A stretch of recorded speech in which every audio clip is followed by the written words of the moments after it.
This is a Chinese novel that was bought for its copyright and adapted into a Korean movie. The reason behind it is the plot being too realistic and explicit, making it impossible to pass the censorship in China. When the film was released, it caused a sensation. If you feel that life is tough nowadays, take a moment to watch this movie. The story begins in the 1960s, with the unfortunate Sanguan, who has been living with his uncle since childhood due to the absence of his parents. His uncle says that those who don't sell blood in this place won't find a wife. Selling blood can earn 1,000 yuan, equivalent to half a year's income. At first, Sanguan didn't take it seriously until the day he fell in love with Yulan in the village. Knowing that the playboy Xiaoyong is also pursuing Yulan, he decides to propose to Yulan. However, marrying a wife requires a dowry. Helpless, he thinks of selling blood as his uncle suggested. With his uncle's introduction, he and the elderly in the village leave the village. Before selling blood, they drink several basins of water by the river until they can't drink anymore. When they arrive at the hospital, Sanguan, who is urgently in need of urination, is told by his companion not only to hold it but also to continue drinking water to ensure sufficient blood volume and ensure that the money earned is enough. After finding the doctor, the companions quickly took out a watermelon from their bag. They knew that pleasing the doctor could result in extracting more blood for sale. After receiving the reward for selling blood, Sanguan immediately made a date with Yulan. After treating her to a meal, he also gave her a bottle of perfume. However, when Sanguan proposed that she must marry him if she accepts the gift, Yulan said she already had a boyfriend. So Sanguan went straight to Yulan's house and asked her father to marry her to him. As long as they agreed to this marriage, he could marry into the family, and since both families had the same surname, it would benefit both families. With these words, the old father immediately agreed, and the marriage was quickly arranged for them. In the 5 years after marriage, Yulan gave birth to 3 sons for him, named Yile, Earl, and Sanla respectively. Sanguan liked the eldest, Yile, the most. However, rumors about the eldest son started spreading in the village. Neighbors said Yile didn't look like Sanguan at all but rather resembled Yulan's first love, Xiaoyong. Even the postman in town joked, intentionally giving Yile letters from Xiaoyong. Although Sanguan never believed it, the voices around him were too much. Helplessly, he had to do a paternity test and gathered the entire village to completely debunk the rumors. Confidently, he opened the report and read it word by word, but the next moment, he suddenly stopped. Then, with a face of shock, he looked at Yile and finally turned away in anger. The neighbors snatched the report and read it aloud in front of everyone. With the words just spoken, a furious Sanguan stormed into his home to confront his wife, demanding to know whose child Yile really was. Facing her husband's questions, his wife ignored him. It wasn't until Sanguan drove away the neighbors who had come to watch the commotion that his wife finally admitted the truth. From then on, Sanguan was devastated. He languished in the courtyard every day, accomplishing nothing and even avoiding eye contact with Yile. Only in the late night could he hide in a corner to weep silently. Unfortunately, during this time, Yile got into a fight to protect his younger brothers. The other party came knocking, demanding 5,000 yuan for medical expenses. Sanguan immediately refused, claiming that Yile was not his son and that they should go find Yile's biological father, Xiaoyong. Regrettably, Xiaoyong was known as the village scoundrel and flatly denied the relationship, causing a commotion but ultimately forcing Sanguan to take responsibility. A few days later, unable to raise the money for the medical expenses, Sanguan's home was ransacked. The small home he had fiercely guarded for 10 years was reduced to just an empty bed. As the family home was looted, Yulan was left with no choice. Despite her fashionable appearance, she went alone to find Xiaoyong, hoping he would help repay the debt out of past affection. Unfortunately, Xiaoyong completely denied their relationship and even resorted to violence, humiliating her. That evening, when Yulan returned home covered in bruises, and Sanguan, feigning composure, looked at her muddy shoes, a hint of heartache welled up within him. Unable to find another solution, Sanguan once again considered selling blood. This time, he not only redeemed the furniture but also bought his wife a new pair of shoes. To celebrate, he planned to take the whole family out for meat buns. However, before leaving, he called Yile aside and told him to go eat at his grandfather's house. Facing Yile's request to join the family, Sanguan flatly refused, pointing to the needle marks on his arm, saying, "I sold blood to feed my family. You're not my family, and I can't spend money on someone else's son." Hearing this, Yile suddenly laughed.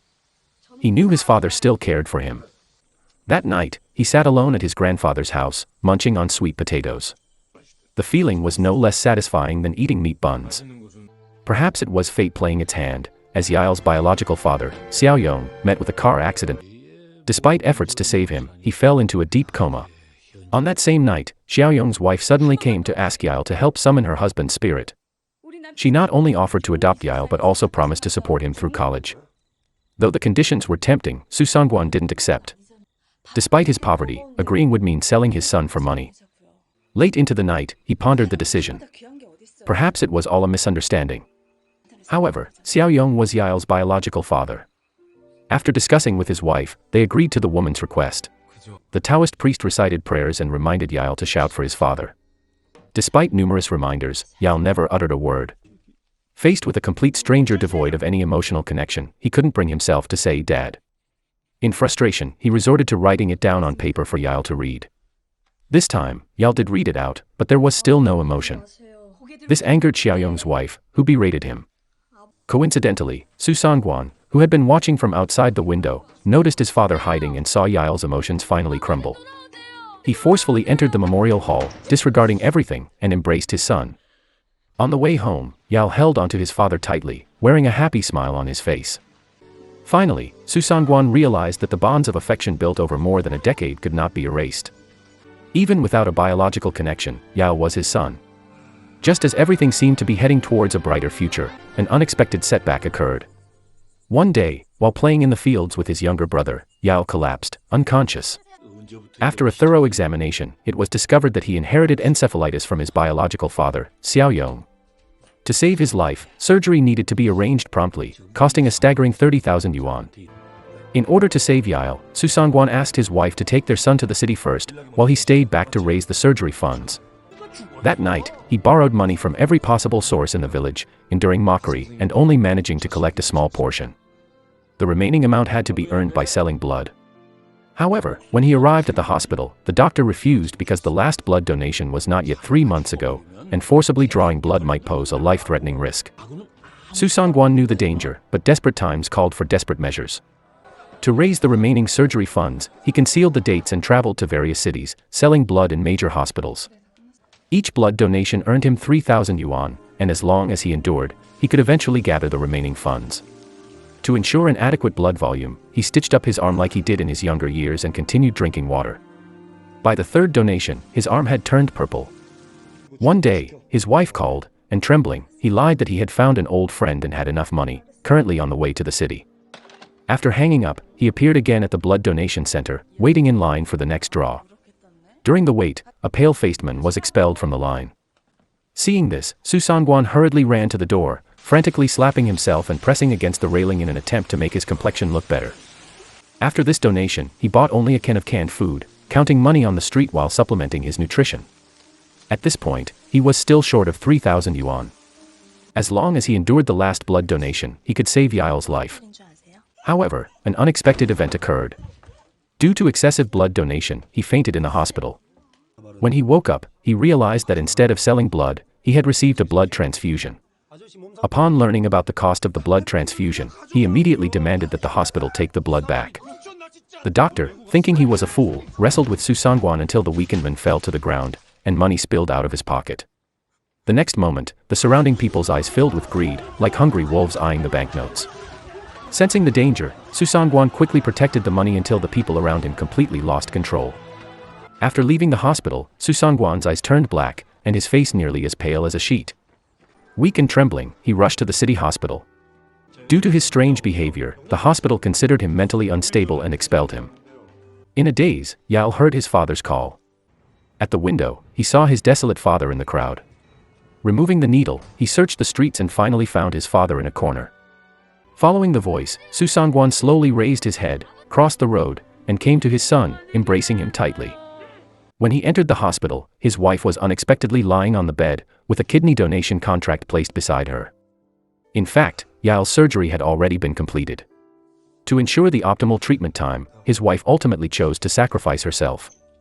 In the end, the entire family lived a happy and harmonious life together. Just as the author of this novel said, "It's not about how much money, wisdom, or achievements I have, but about giving you everything and protecting you from the wind and rain at critical moments." No voiceover can replicate the charm of the original film. A great movie deserves to be experienced in its full plot. Thank you for your watching and subscribing.